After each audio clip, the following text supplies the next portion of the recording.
Armani was anguished and anxious.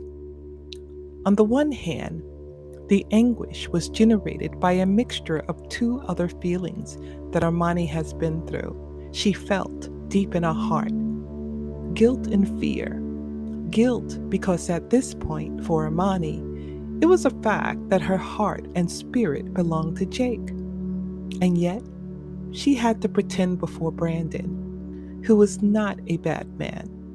The fear was a consequence of questions. Could Florence be right? Maybe I don't have it. Maybe I don't have what it takes to be in charge of anything, much less a kingdom, Armani thought, as he paced back and forth inside her room. I may not even have the courage to face what's going on or what's going to come my way when Jake and I have to face our relationship in front of more than millions of people, two kingdoms. This scares me too much. The fact that I'm not strong enough, or at least I feel that I'm not strong enough, and then he rejects me. These are my anxieties that I am expressing, but I know that there's a side of me that harness great power and strength. The only thing that achieved harmony or will achieve harmony in my mind was the feelings that I feel for Jake and for us to be together. In fact, I was very anxious about my next encounter with Jake. The realities were different, separate, and it was still some time before both of this can come into a reality. I could openly give and vent my feelings. However, for the moment, our meetings alone were the closest things to paradise for me and him. Who longed for those moments? Armani knew that perhaps her grandmother would show up if he stayed in that room, giving off anguish and other mixed feelings. And although she always wanted to talk to her grandmother, she never knew when her grandmother would pop up somewhere unexpectedly, being that she's in spirit. This was not the case, as Armani felt she had chaos swarming around in her head of confusion and not wanting to disappoint her grandmother, not to sympathize with the decisions that were rooted in Armani's mind. On the contrary, perhaps a meeting with Isabel would add more anguish and more guilt, and Armani did not need any more of that. So she decided to go outside to serenade herself in the vicinity of the house. Isabel almost always appeared when Armani was either very happy or very sad. Although this was not a certain thing, since Isabel acted as her spiritual guide, so she could appear at any time if that was what she wanted. Outside of everything was quiet and serene. Armani walked through the garden and stopped. When she was about 20 meters away from her house, she sat down on the grass, somewhat spoiled by the humidity generated by the weather changes, looked at the sky, closing her eyes, let out a deep and prolonged sigh. She urgently sought to occupy her thoughts. On the other hand, that could not distress her too much, but found it difficult. A shiver ran through her entire body with such force of a strong gaze, and a set of high pitched shrieks made her open her eyes only to give away to one of the worst images that Armani's brain had even registered in her entire life up to this moment. A totally dark, sinister creature, at most 1 meter tall, and with very sparse hair that revealed a battered and beaten skull, was smiling while maintaining a twisted gesture. It looked very evil. The screeches were generated by a group of crows that held the small, dark creature in the air. Undoubtedly, the crows were like the one Amani had seen at Brandon's palace, way, way in the cathedral ceilings. Hello, Armani. What are you doing here? You came here looking to run from your problems, your anxieties, didn't you? Asked that disgusting creature as it laughed loudly. It had an evil grin. It danced erratically around Armani. The crows had released the creature out of a dark cave it seemed to come.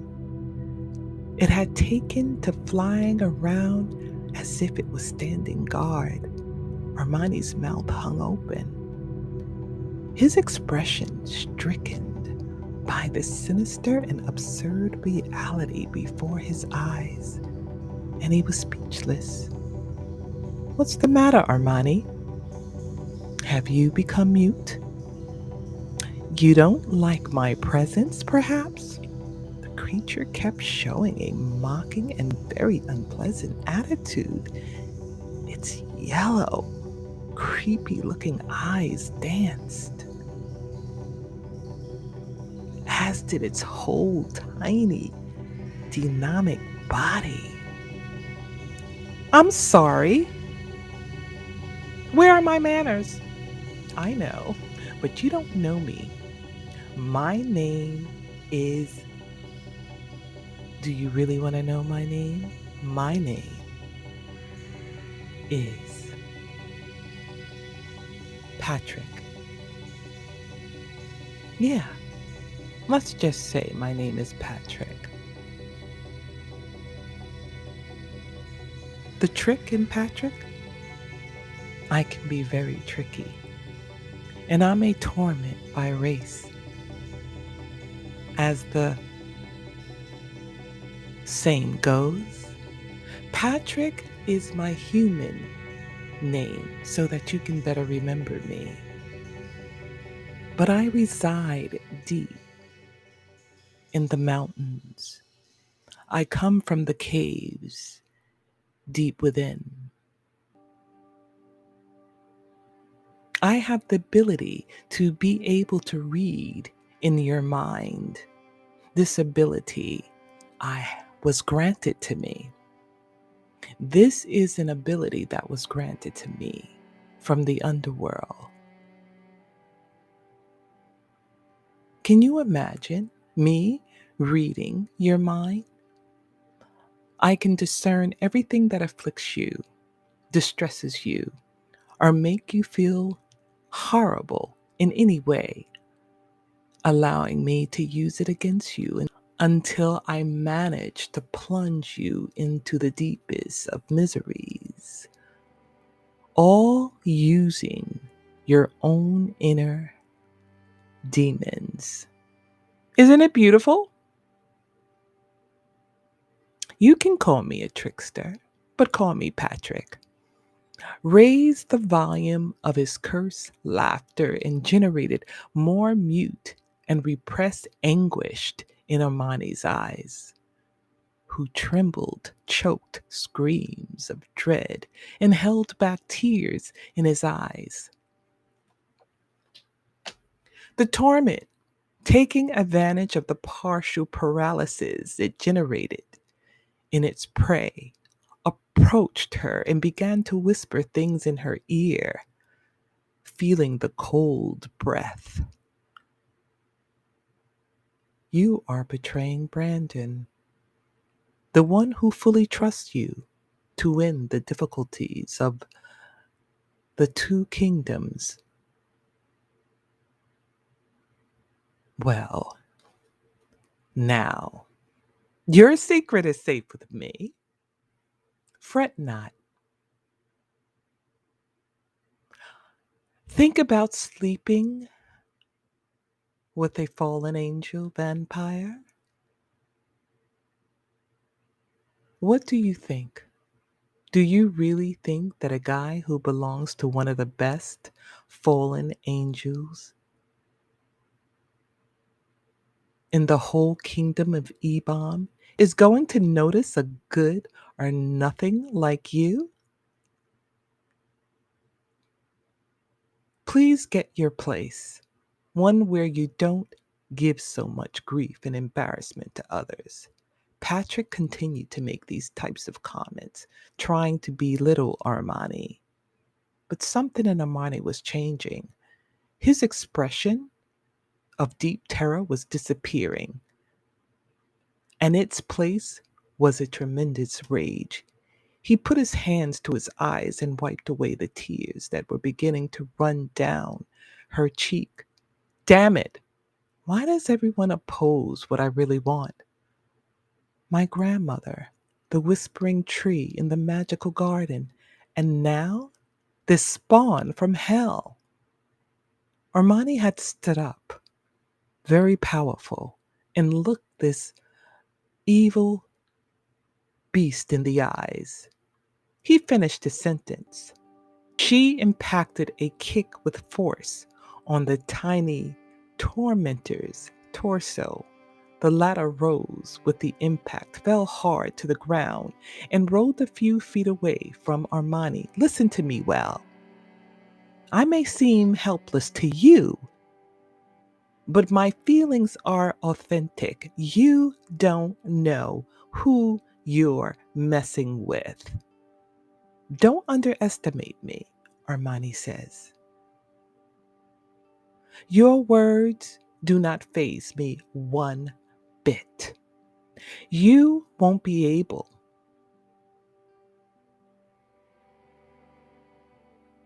to hurt me or to discourage me, but you will find yourself submitting to me no matter what you say. The time is near. I have predestined power, and I can destroy you with one blow, one breath of wind. So be careful of what you're saying to me, you ugly creature.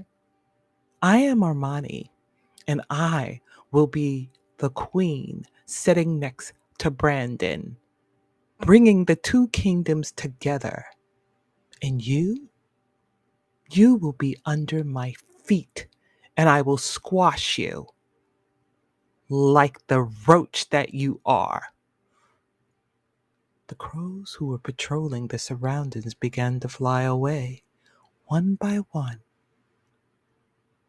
Patrick looked at Armani with surprise as his lips were trembling. He was slowly fading out. He realized that he had no power against Armani. There was a spiritual silhouette. It was Armani's grandmother who was smiling and resting her hand on the shoulder of her brave granddaughter proudly.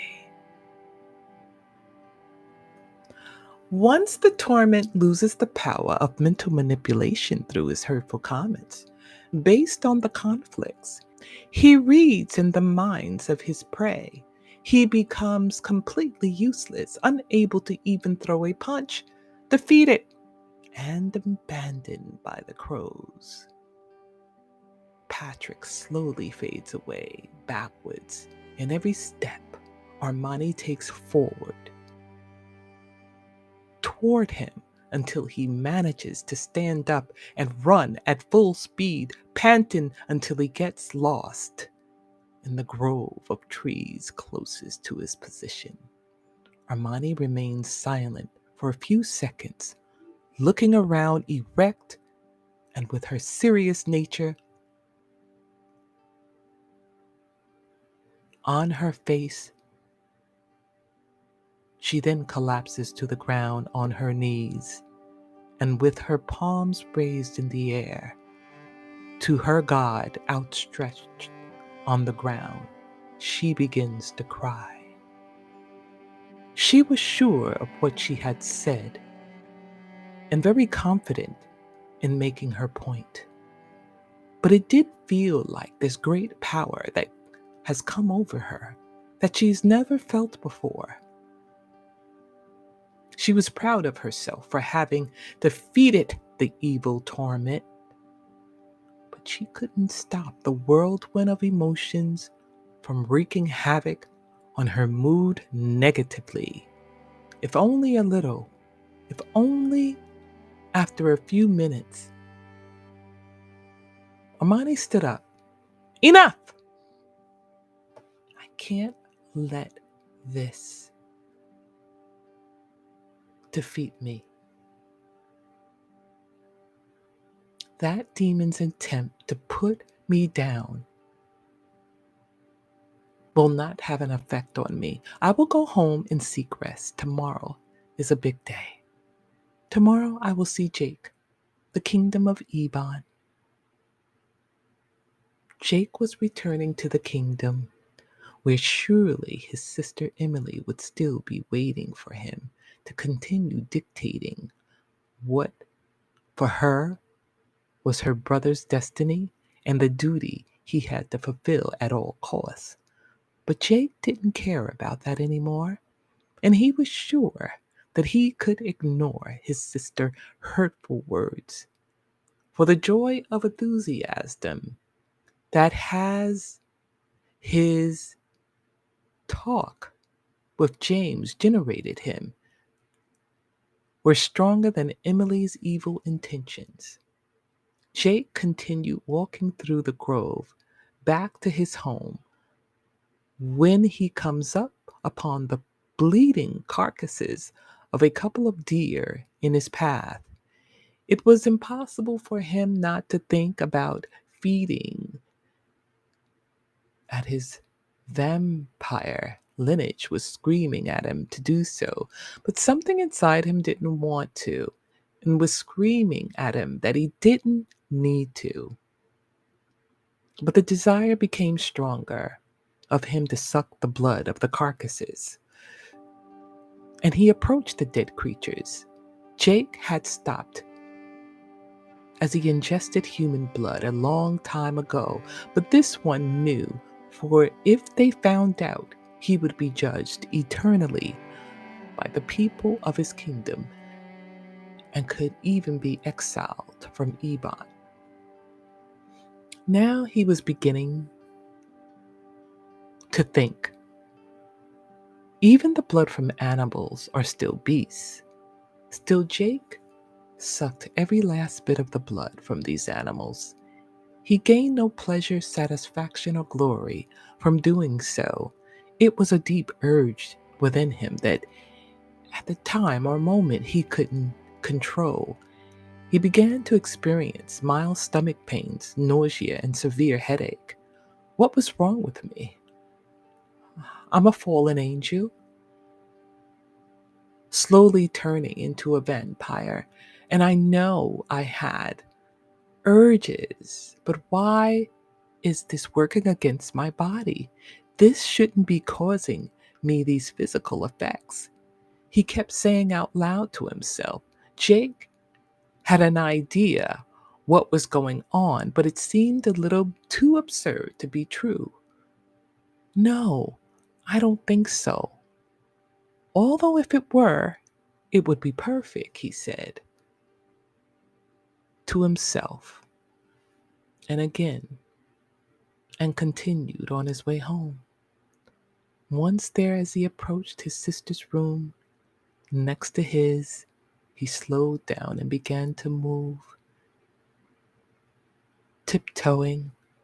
The door to his sister's room was ajar, and unable to help himself, he stopped to look. Emily was standing at the window, and coincidentally at the moment, a group of 10 crows were arriving one by one, perching all over the room except for the two of them, who stopped on the raised forearms of their mistress, goddess, witch Emily. They began to whisper various sounds, as if they were speaking a different language, whispering in her ear. Jake did not understand this cryptid language, but he could notice that Emily's face was filling with anger quickly. After a few seconds, she lost control. Damn it! Stupid Armani! She's becoming a real pain. A real pain. James' heart and mind flipped. Jake's heart and mind flipped as he heard those words. Armani! Damn! What is it? What is Emily up to? And what would she do to Armani? Jake made a superhuman effort to burst into the room and confront his sister, for now it was not time. I knew it! That useless Patrick couldn't redeem himself for me. He can die or whatever. He's of no use to me anymore, Emily was saying, full of fury and unable to stop pacing the whole room, hysterical. Even the crows were taking their distance from her, not knowing how Emily would lash out. As their eyes seemed to burn with flames, Jake slowly walked away from the door and headed for his room with more questions than answers. Damn, how far is it my sister capable of going to accomplish her goals? She sees me as a chip, a pawn in her game whom she can manipulate at her pleasure. She was beginning to consider that his sister might actually be his number one enemy. It was hard for him to think that. This was his sister. Family. I thought blood was thicker than water. But not so with Emily. Emily is my number one enemy. Thinking about this, but with the powerful satisfaction that later that day, he would see his beloved Armani and be able to tell her everything that had happened to him since they last saw each other. Inevitably, though, Emily would again interrupt his pleasant thoughts to turn them murky and distressing. Those crows whispered something to Emily that upset her very much, that had to do with Armani and a certain creature, trickery, monster named Patrick. Who the hell is Patrick? Or what the hell is it? And what does he have to do with Armani? Jake managed to fall asleep as he laid there with all sorts of thoughts going through his head, with many disturbing doubts, wondering what was his sister, the witch, the evil witch, is up to next.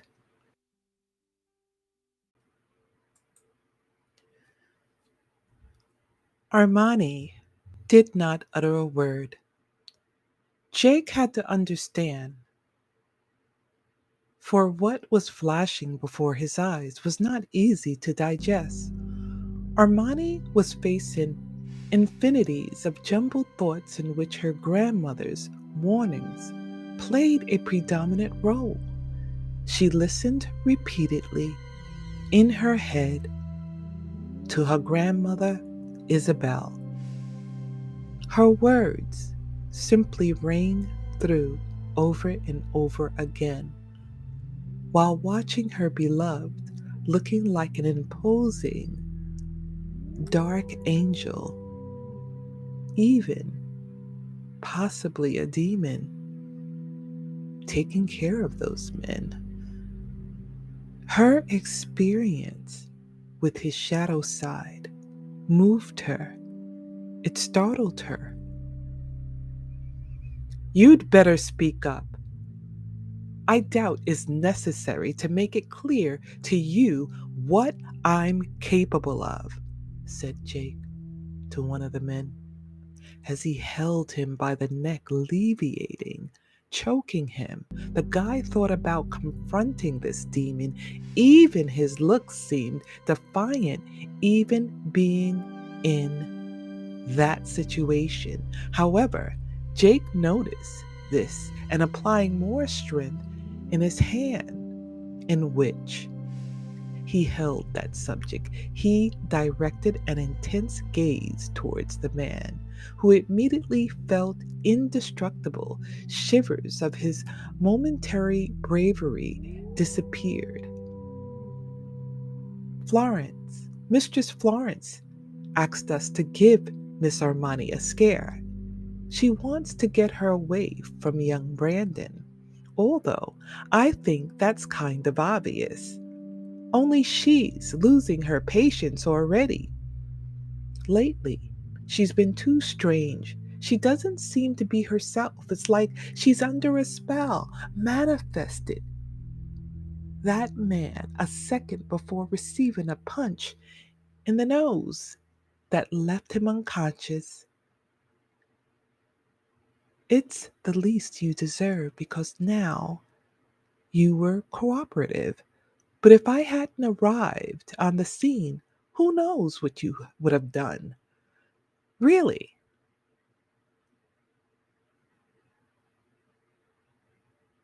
Who knows what you would have done with my beloved? As Jake eyes turned red, getting intense. It's as if he's even growling, turning to look at the others who seem to be standing, looking straight at hell, looking like the devil himself. These men began to run for their lives. Jake came down from his light leviation.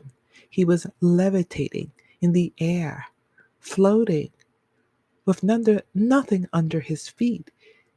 He began to concentrate a small spear of dark energy on the palm of his left hand. Jake, no! Stop, please! Armani intervened in Jake's actions, holding her wrist.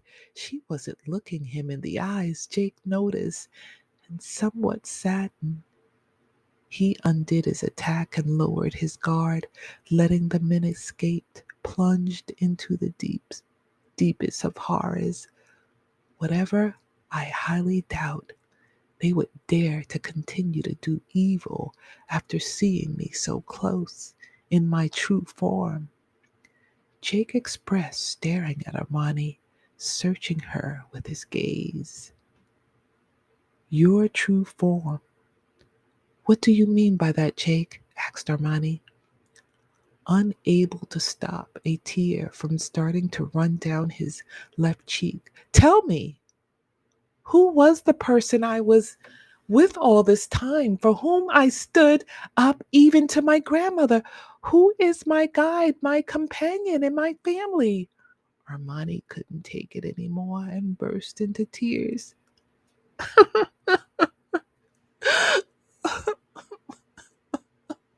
Armani, please listen to me. Jake approached Armani, and to his surprise, Armani didn't reject him. She just held He held her hands to her face as she let out her tears. I know I've acted badly, but I asked you to please understand me. It's not easy for me either. We belong to different worlds, very different worlds. The circumstances is our present, or rather, obstacles that hinder us from the natural desire to be together. For we love each other, and that cannot be changed. Armani, please, please look at me. Jake wasn't crying, but his voice was cracking, just as Armani had sworn. His heart was breaking. She lifted her gaze and focused on Jake. The fallen angel heart seemed to have revived after Armani brought her hands up to her, touched his face, and directed a smile at him. I must be a fool, but I don't feel like you've changed, Jake. Yes, your appearance is different, but what you transmit to me, what your eyes dictate to me when I see them, has not diminished in the least. Quite the contrary. I feel with greater intensity that the feeling that has made me face so many things just to be with you. I risk it all for you, Armani said. I'm managing to make tears now run down the cheeks of the prince of the underworld.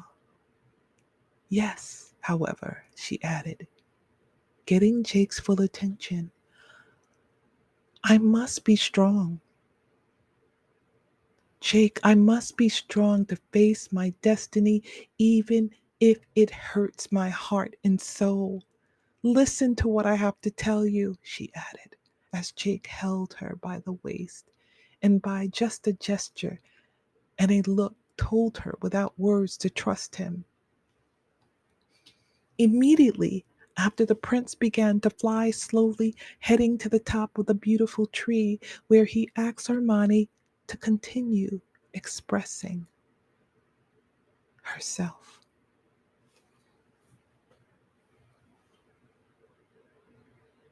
Besides my grandmother, who is my guide, my family, my friend, there is another spirit that I usually think of and also trust. It was my grandmother who made me aware of the existence of my great aunt Nuru, who was a warrior queen.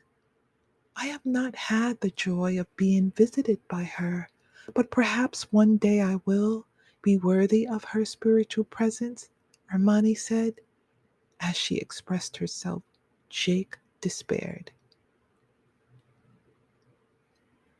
I'm sorry, Hermione, but I'm not afraid. And I can't understand you, he added, hurrying on. I am destined to be a warrior.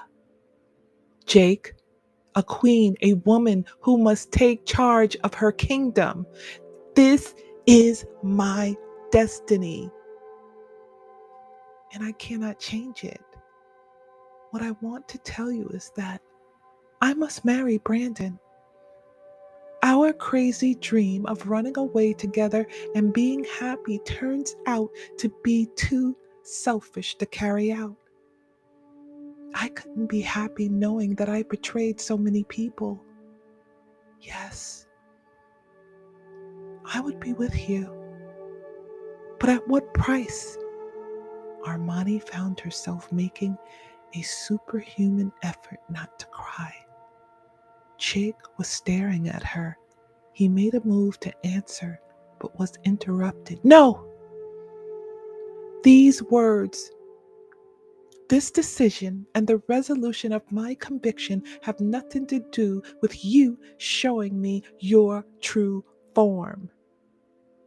This reality you are showing me only confirms that what I feel for you is genuine, Jake, Armani said, resting her hands on Jake's face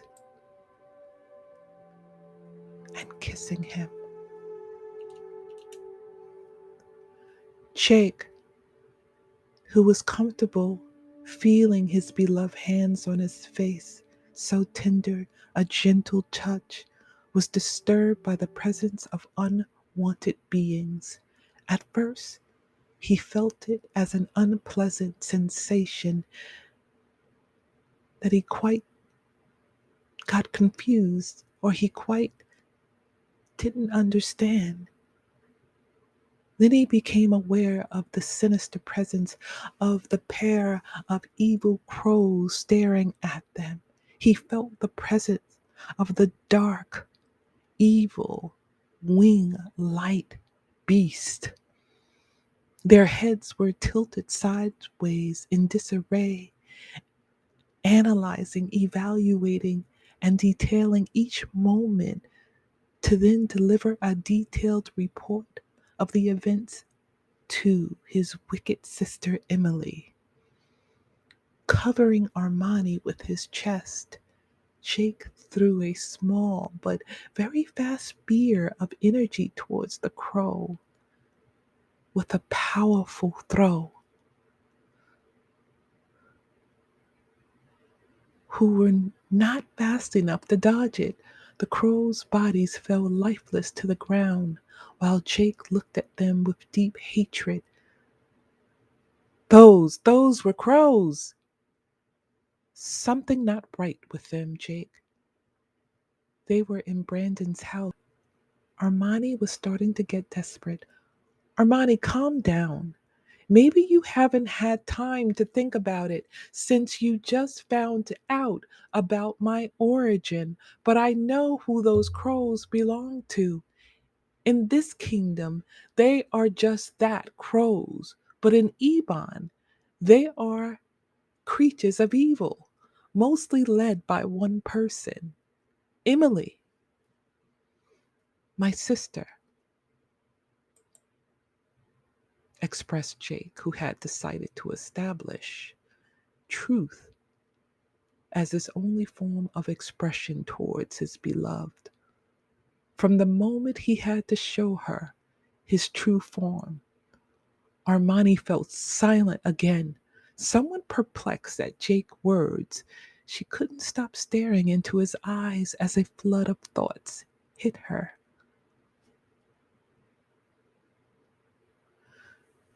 The crows, those strange crows, so recurrent lately in my life, did they come from Ebon?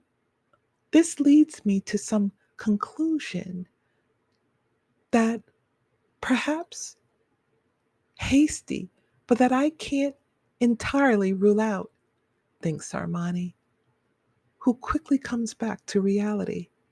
Jake answers me with complete honesty. Can we talk from now on with the truth always up front? Armani was undisturbed. Jake, without saying anything, nodded his head, showing an expression that gave Armani to understand that he didn't want to keep saying words, and he had decided to show it. Jake, those crows were in Brandon's mansion. He ignored them, and so did Florence. But there was something different. I never said anything, but I felt those crows symbolize a bad omen. The way Florence started acting when these crows began to recur was a little strange, although her hatred for me remained the same. Armani stared into the void, turning her head sideways, thinking, tying up loose ends. Don't give it too much thought, Armani. It's about my sister, Emily. Her purpose are horrible. She wants Lam's kingdom. She wants to end Brandon at any cost, the both of you, at any cost. That's what she wants. For her, the union of Econ and Lam is indispensable. That would be a great increase of difficulty in her plans, Jake said as he noticed that there were no more crows spying. Armani sinks back into his thoughts, reviewing what Jake had said to her,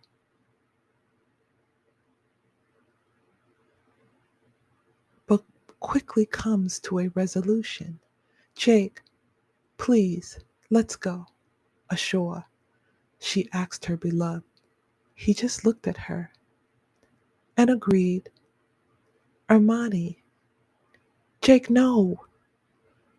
What you just told me only strengthened my resolve for you. You just revealed to me the name of the enemy of Econ and Lam, of me and Brandon, of my arranged marriage. And not only that, but that enemy is your own flesh and blood. She is your sister, Jake. The cries calls to Armani's heart again, but this time she doesn't respond. Somehow, Armani sought to impose on herself the warrior queen, courage her destiny demand of her. I'm sorry, Jake, believe me. You will have no idea how sorry I am, but today's revelation made it a little clear that what I must do next. I don't know how I'm going to put it off, but I'm going to face the crows, the evil, sinister, dark, ugly, treacherous birds your sister has sent our way. All adversity I will bring about the union of Econ and Lam. Even if I don't love him, I will marry Brandon. We are stronger together. I will achieve prosperity for my kingdom and I will protect it. And that is my destiny. And it is a noble one. After I have achieved it, believe me, that if there is even the slightest chance that we will be together, even if it's risky, I will take that risk. You hear me? I will take that risk. I will marry Brandon. Look at me, Jake. If by then you still love me, nothing would make me happier, Jake. E-Bomb's fallen angel just listened.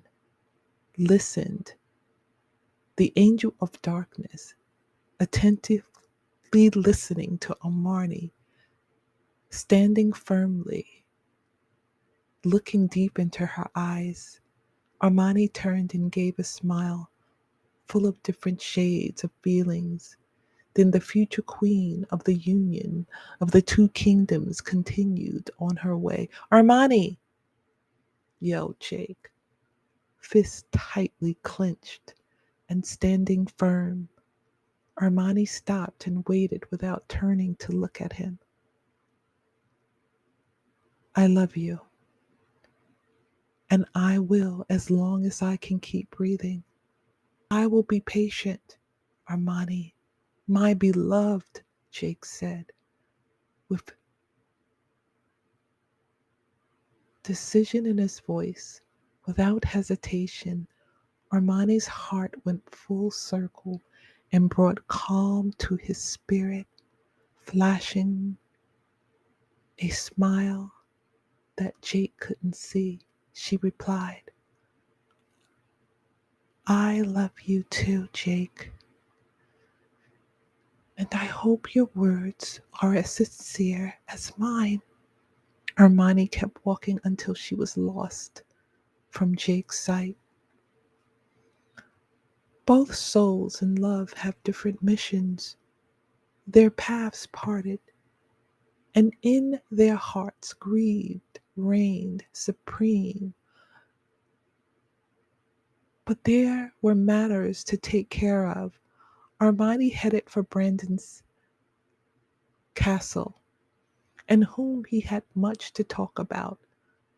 For his part, Jake returned to Ebom, where he was to face his sister, to seriously reprimand her. The prince had come to drastic conclusion. My beloved's purpose is noble and honorable. Emily, on the other hand, represents only evil and selfishness. Our kingdom does not need power and slavery. Ebon does not need Lam. Ebon needs to be purged of so much evil. But to be honest, I don't think I'm capable of changing the nature of a kingdom that has been like this for over thousands of years, even before my birth. I can shift my direction. Even though I'm a fallen angel, I do feel that there is light that reigns inside me because of my love for Amani. My sister has cruel intentions.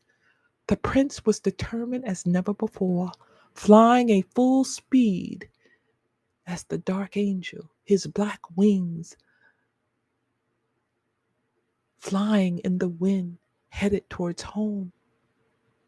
As always, Armani was received very kindly, even before getting out of her carriage, parked right in front of Brandon's palace, the palace of the king, the future king.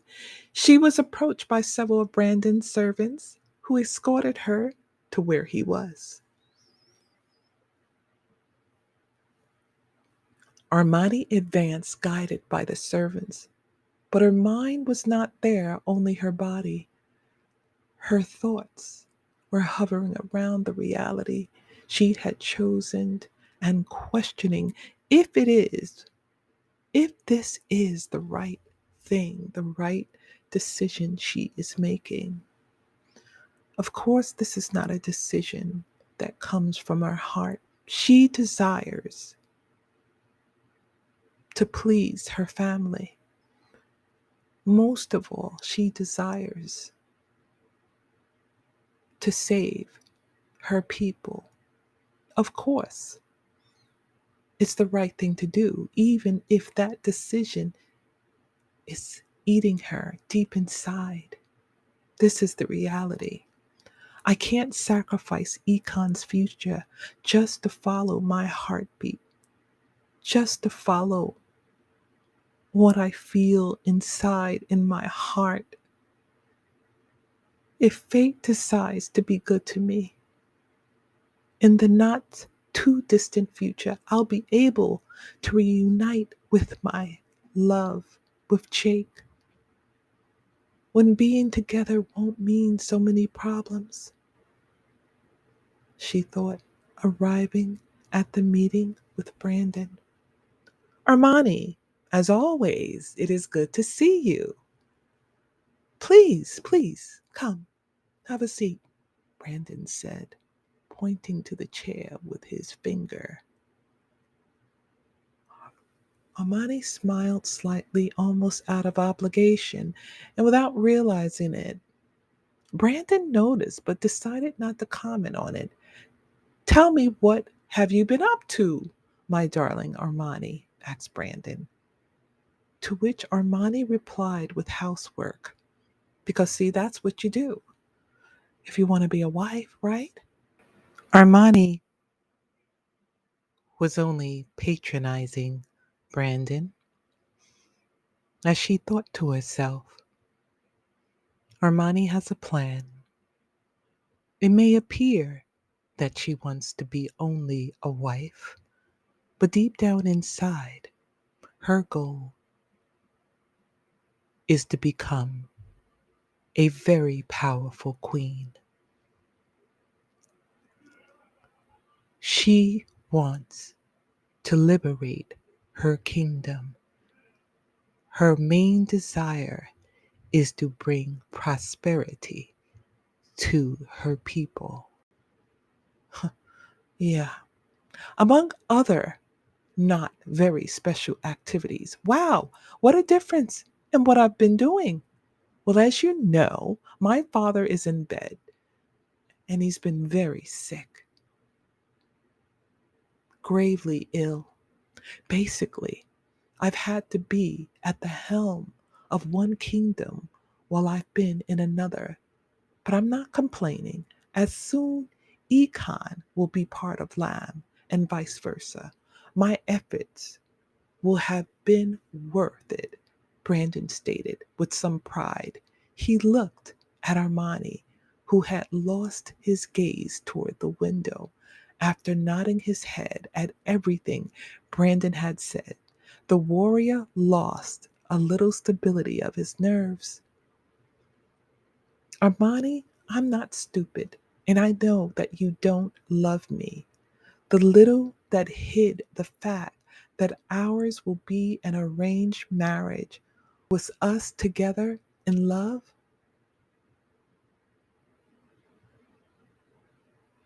Brandon said, his tone soft but obviously annoyed as well as disappointed. Armani seemed to have come back to the reality after hearing those words.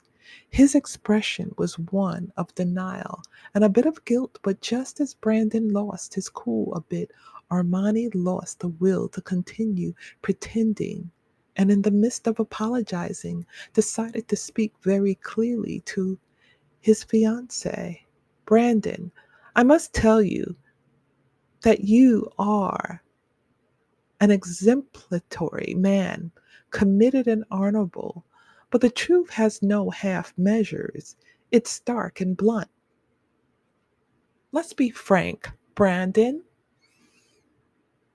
You know that I don't love you, and you know it very well. Why go on pretending something we both know? It's pathetic. Both you and I have the same compelling reasons and goals for carrying out this arranged marriage. The unification of both kingdoms for the sake of one, and the rise in power of both. Econ and Lam united equals the birth of a great power and the salvation of the many oppressed women of Econ, the people, my nation. They don't deserve to be in need anymore. And I will see to that, hand in hand with you, a man of great principles who knows that he wants and is willing to achieve it. See, I admire you, Brandon, but I don't love you. And this I need to be clear about. We must focus on the main purpose at hand, which is to unify our kingdoms to bring prosperity, abundance to all for the sake of millions. Armani did not stutter, and Brandon's voice did not crack at any point. His eyes, the stare that he had among Armani, his expression was extremely attentive. Brandon analyzed the conviction in Armani's attitude and words, leaving him without much to say. Very good, Armani. You're beginning to speak like a dignified and powerful queen. Perhaps you are beginning to be liked by my mother. Here, these are some of the wedding dresses. Take your pick. Slow down, Brandon. Let's get something clear, darling. Brandon, soon to be king. What I'm not going to do is wear your mother's second hand wedding dresses. You got to be kidding me. No, Brandon. My wedding dress is going to be the most beautiful wedding dress ever. And just because you don't love me, what you're not going to do is give me your mother's second-hand throwaways.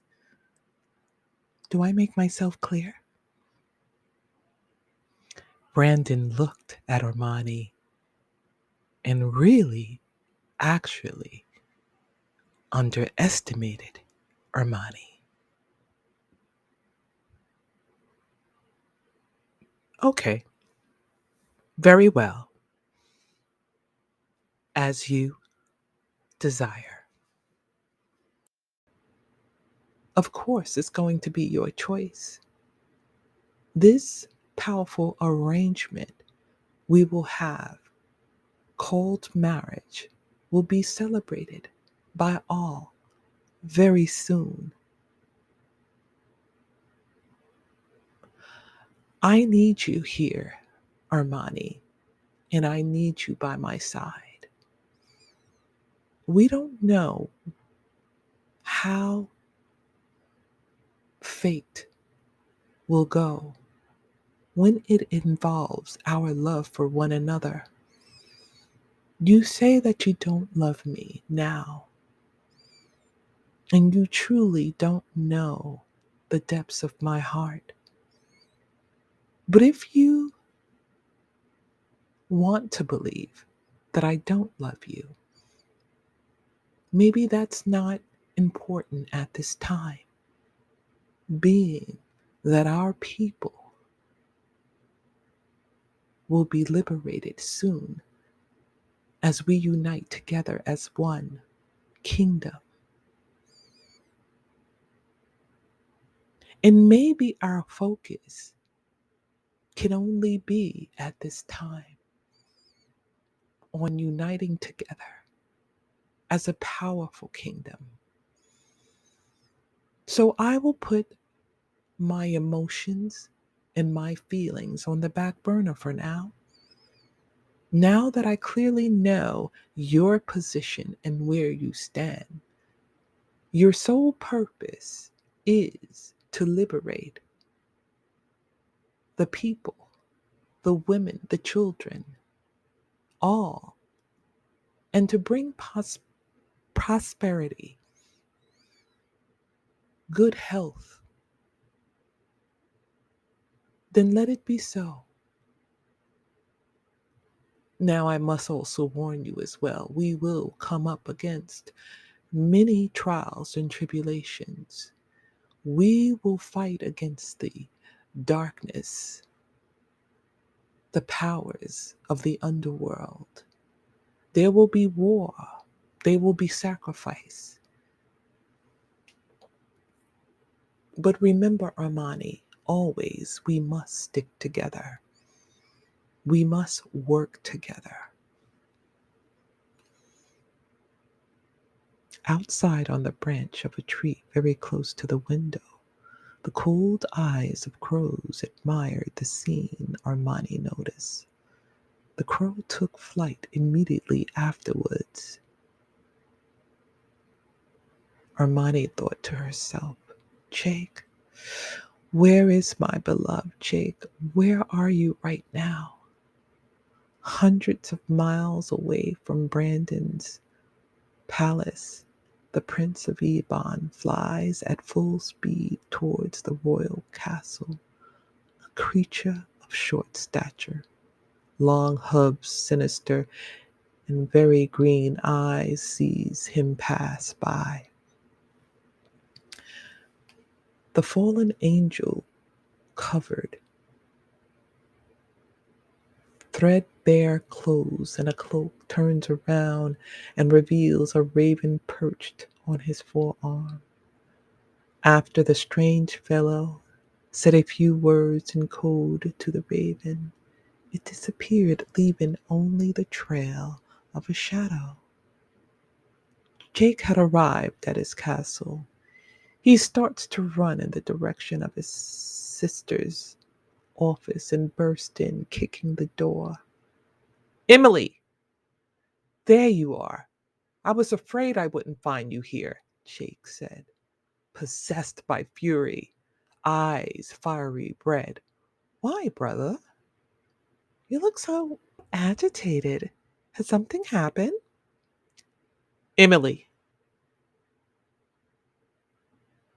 was on her back, surrounded by crows, looking out the window at the creatures of Econ's realm, living their lives. She asked that question using a very sweet tone. Please, Emily, spare me your pathetic performances. How far the hell are you capable of going? Do you intend to manipulate God Himself, if necessary, to achieve your damn ambition? Jake had clenched his fist and was walking in the direction of his sister. His eyes seemed to have burst into flames, and his wings were gradually fluttering, messing up some potions, books, and instruments of chemicals, herbs, poisonous. This was Emily's large office. It looked as though she was some scientist or something.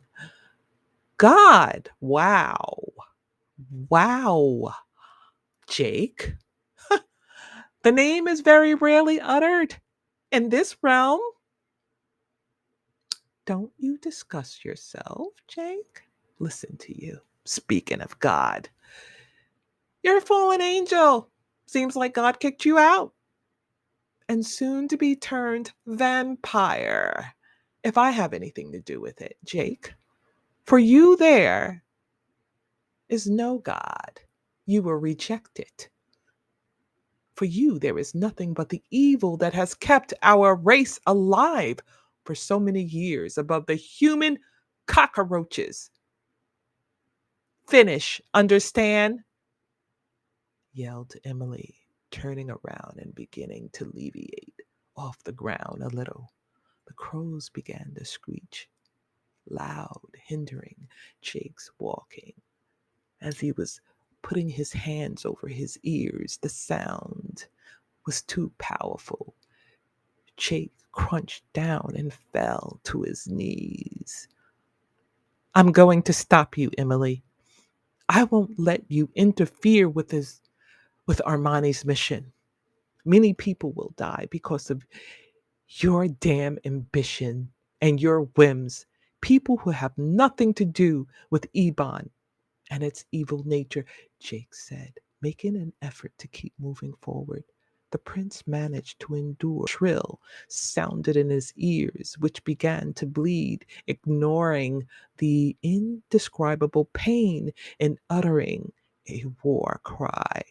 Jake lashed at his sister, being stopped by at least 25 ravens that tackled his body from head to toe.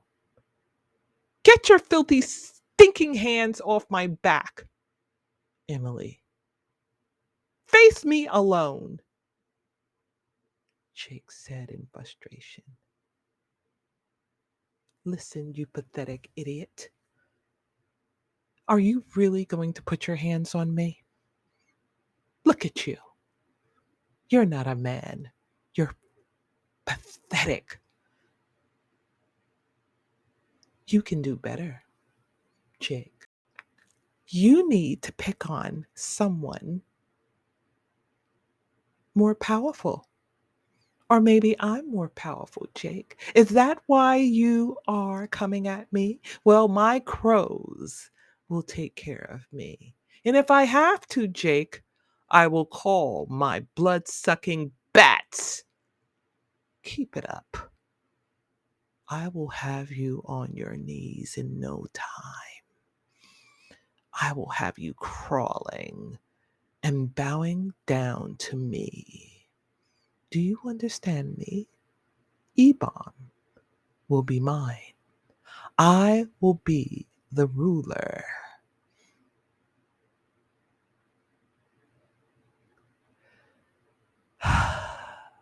Jake took a very deep sigh. You've always been under the slight impression that you think my crows only knows how to spy for me, but you couldn't be more wrong, expressed Emily, insinuating her gaze on her brother and snapped her fingers. Immediately, about 5 crows approached Jake in a frenzy and began to attack him. The creatures used their claws to damage the prince's body. Inside Emily's office, there was no escape. I'm sorry, Jake, but I warned you.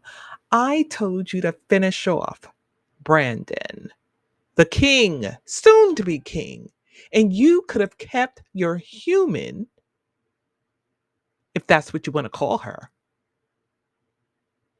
Now I have to take care of everything myself because you're a pathetic wimp, Emily stated.